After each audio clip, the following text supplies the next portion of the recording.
Things that are frustrating to you, like jumping up on counters, begging at the table, jumping up and biting while we're trying to play with our puppies, and while we're trying to take walks with our puppies.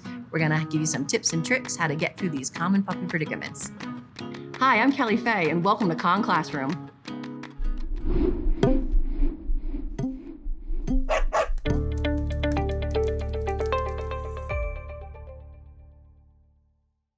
Puppies have a short attention span, so when we go outside, what's great right now might not be fun 5 minutes from now.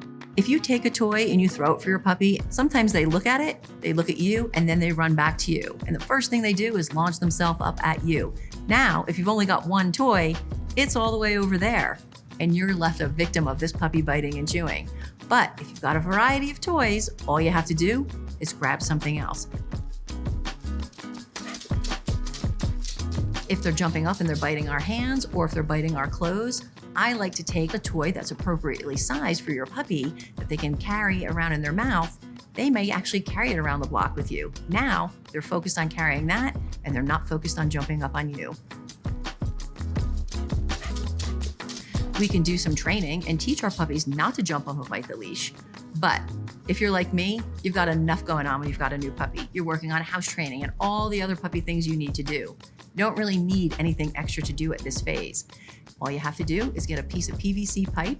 It only needs to be about 12 inches long and just wide enough to fit over the sleeve of your leash.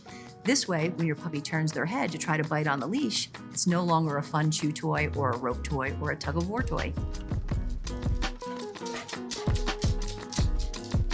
What we want to do is make sure we help our puppies and we encourage them forward. So we don't want to do something like yank on the leash and try to move them forward. That's not going to really help us any. But we can make it fun and get them moving. Sometimes just a simple or pop, pop, pop gets them up and moving again. Sometimes they're a little bit lazier and they're kind of just hanging out, and we might need to play a little bit of a game to get them going. All you have to do is drop a treat on the ground and say, "Find it." Your puppy's gonna go, what's that? They're gonna get up, they're gonna look for it. Then you can say, "Find it," drop another treat on the ground. Your puppy's gonna take another step forward or two. You just keep playing find it for a couple of steps. Before you know it, you're back on your walk again. We wanna set really good habits with our puppies up from the very beginning. The counters smell great. We've got all sorts of good food up there. Of course they're gonna be interested. They're way down low, the counters are up high. It's really intriguing. They're gonna wanna jump up and see what's up there. Same at the dinner table. All these great smells are coming from the dinner table. And let's face it, if we feed our puppies from the table, they're gonna wanna come back and they're gonna wanna sit by whoever's giving out the good stuff.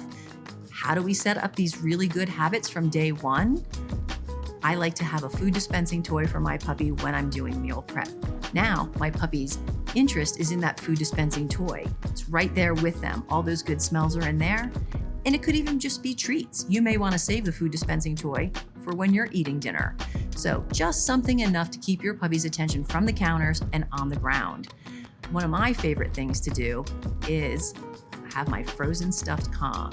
We never have a freezer empty of Kongs. They are always ready to go with our puppies. At dinner time, we take out a Kong, we give it to our puppy under the dining room table. Our puppy lays there and enjoys and licks that Kong. They become relaxed while we're eating dinner. We do this night after night. Eventually, this just becomes habit. And now what you have when everybody sits down at the table is a dog who comes under the table, lays down and relaxes. I'm Kelly Fahey, and thanks for joining us in Con Classroom.